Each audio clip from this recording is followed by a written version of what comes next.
All right, so I finally spent some quality time with this new gaming device. And my first impression, it feels familiar in the hand, That classic shape is definitely still there. Uh, But the moment you actually pick it up, wow, the increased size is just undeniable. yeah, that bigger footprint, it really seems to be all about fitting in that expanded screen, right? It's like Yeah. they took the core idea and just gave us more real estate for the visuals. Exactly. And it's funny, it's supposedly the same thickness as the original, but somehow it feels slimmer. Maybe it's just the increased surface area playing tricks on you. Could be, yeah. But let's be honest, the screen is the main event here. We're talking about jumping from, 6.2 inches up to 7.9 inches. That's a really significant difference when you see it. Oh, absolutely. And it's not just bigger, the quality's taken a serious step up too. Okay, maybe some people were hoping for OLED, and yeah, those perfect blacks are nice. Sure, OLED would have been great. But sticking with LCD and boosting it to 1080p resolution, adding HDR support, which, means better colors, more detail in shadows and highlights, and a variable refresh rate up to 120 Hz, that's a pretty substantial upgrade package for the display. It really is. The picture is just noticeably brighter, sharper. Right. Just from my initial playing, it's a massive improvement compared to the old screen. Maybe an OLED version comes later. Who knows? Possibly, yeah.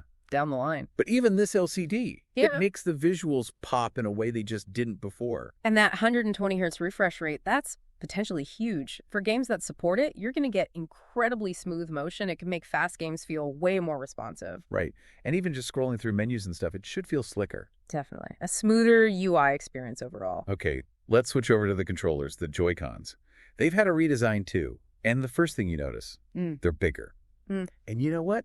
That extra size actually makes a real difference. They feel much better in the hands, more substantial, less fiddly. Yeah, less cramped, for sure. And it's not just the overall shell. The analog sticks themselves feel a bit bigger too. More surface area for your thumbs. Which could mean, maybe a bit more comfort, maybe slightly more precise control. Potentially. But the really surprising thing, for me anyway, is how they attach now. Forget sliding them on. These new ones use magnets. Ah, the magnetic system.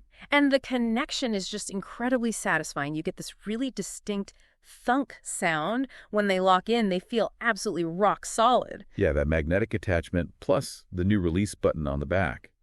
It just feels like a much more premium mechanism. It's a small thing, but it adds to that higher quality feel. Totally. And those little shoulder buttons, the SR and SL ones, they're made of steel now. Oh, interesting. Which feels nicer, obviously, but it Yeah. also seems like that's key to making that magnetic connection so strong. Right. Using steel there is actually a pretty clever bit of engineering. It uses the material itself for the magnetic lock. Smart. Although I guess maybe a slight long-term thought. The durability of the connector pins on the console itself. With magnets, maybe there's a tiny risk if you pull them off at an angle. Just something to keep an eye on, maybe. That's a fair point, yeah. Time will tell on that one. Now, something else inside that you can actually feel is the haptics. They're calling it HD Rumble 2. Okay. HD Rumble 2. And it's definitely a step up. The vibrations feel, stronger, but also more precise, like they can do more subtle things. That makes sense. More precise, stronger haptics can really pull you into the game more, giving you better feedback for what's happening on screen. It's one of those things you don't always notice until it's done well. Exactly. But here's where things get, really unexpected, something I totally didn't see coming. Oh. The new Joy-Cons. They have a mouse mode built in. Huh. Apparently, there's an optical sensor in each one. Wait, really? A mouse mode, like an actual optical sensor? Yeah. The idea is you can put the Joy-Con flat on a table, or even your leg, they said, and it tracks movement like a computer mouse. Wow, okay. That is surprising. How does that work in practice? Well, they showed demos, like a wheelchair basketball game where moving the Joy-Con steered the chair, and even a golf game for putting, simulating the stroke. Huh. So you're literally sliding the controller around. Yeah, it felt a bit weird at first, I gotta admit, pushing these things around on a surface, but you could instantly see the potential for certain types of games or maybe even just navigating menus quickly. That opens up some really interesting possibilities for unique control schemes, doesn't it? Might be niche, but Yeah. wow. The question is, will developers actually use it creatively? That's the million-dollar question, isn't it? Okay, let's talk storage. Big improvement here. They finally increased the internal storage to a much more usable 256 GB. Finally, yes. And it's the faster UFS type storage, too. That's a huge relief after struggling with the original's tiny capacity. Oh, absolutely essential, especially because you just know these new, fancier games are going to have bigger file sizes. Yeah. That original storage filled up so fast, you basically had to buy a micro SD card. Right. And speaking of cards, thankfully, they are still supporting micro SD expansion. Good. Yeah. But it sounds like if you want to actually run games directly off the card smoothly, you'll need to look into those newer, faster micro SD Express cards. Right. Standard cards will probably be fine for just storing downloads like archives. But for running, demanding games directly from the card, Yeah. you'll want the speed of micro SD Express to avoid, long load times or stuttering. Makes sense. Okay, moving outside the console itself, the dock. It's not just for charging anymore.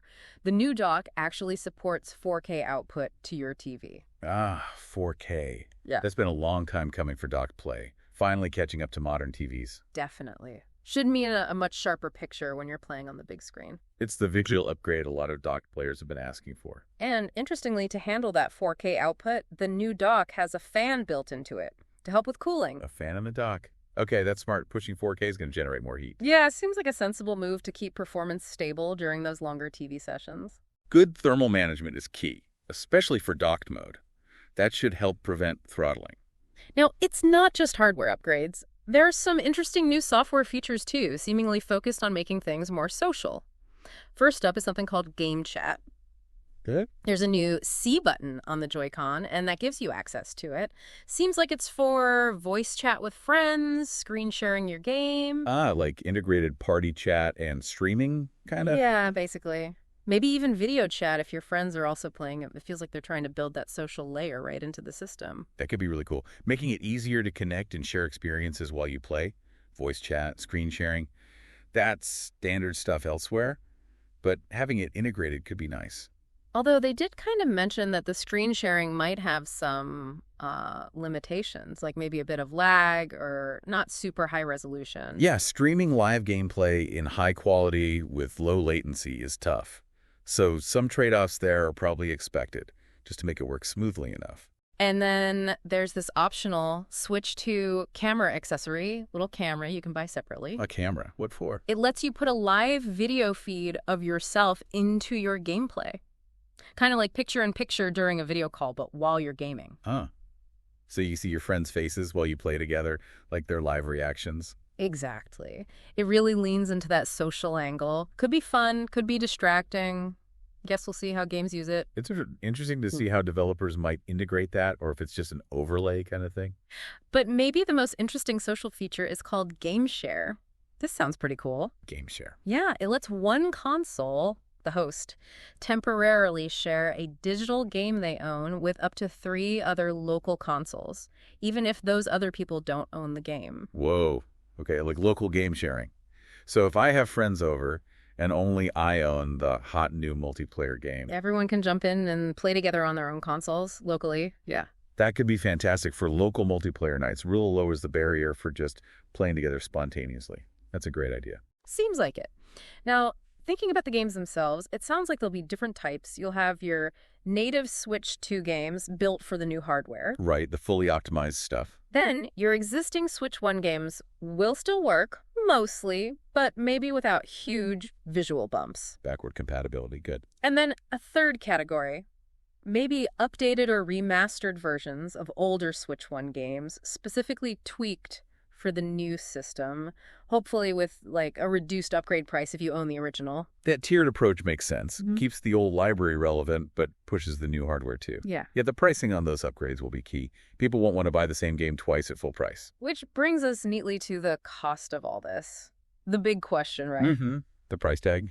So the console itself is going to be $449 in the US and $395 over in the UK. Okay, so definitely a step up from the original Switch launch price. More premium territory. Yeah. And that optional camera we mentioned, another $50. And the new Pro controller, which apparently has extra back buttons now and a headphone jack, Right. finally that's looking like around $80. Right, $449 for the console. The Pro controller at $80 seems about right, given the features and how good the last one was. The price reflects the hardware upgrades, I suppose. It does. But here's where I kind of raise an eyebrow. The rumored price for the new games. Oh. We're hearing figures like $80 for digital versions and maybe even $90 for physical copies. Oof. $80 or $90 for standard edition games. That's steep.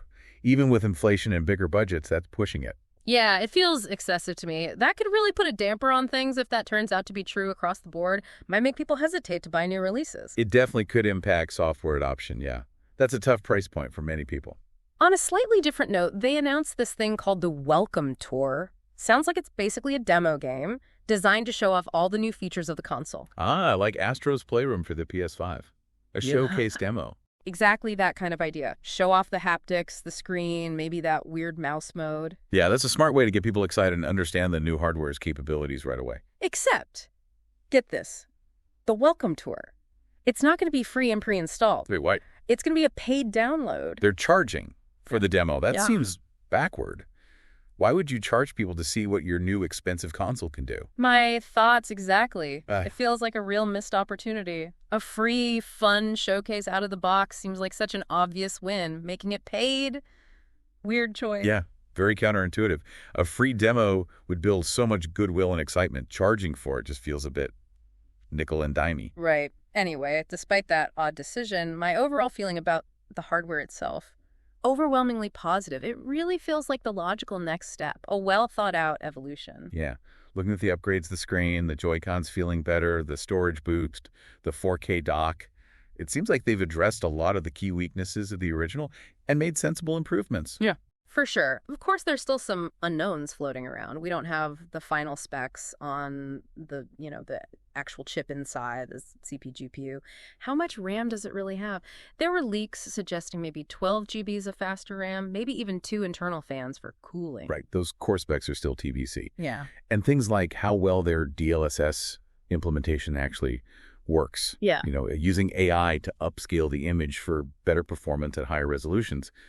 That's going to be critical for hitting those visual targets smoothly. Definitely. And the big one for me, battery life. That bigger, brighter, higher refresh rate screen is going to be thirsty. Mm-hmm. So did they manage to squeeze in a significantly bigger battery to compensate? We just don't know yet. Plus, things like fast charging support. Still unclear. Yeah, battery life is always the balancing act with portables. Maintaining or improving on the original stamina with all these upgrades will be crucial for handheld players. And the elephant in the room. Have they finally fixed Joy-Con drift? Yep. Or is that still going to be a potential issue down the line? No official word on that yet. That's the lingering question, isn't it? After all the issues with the original Joy-Cons, people will be watching very closely to see if the new ones are more reliable long-term.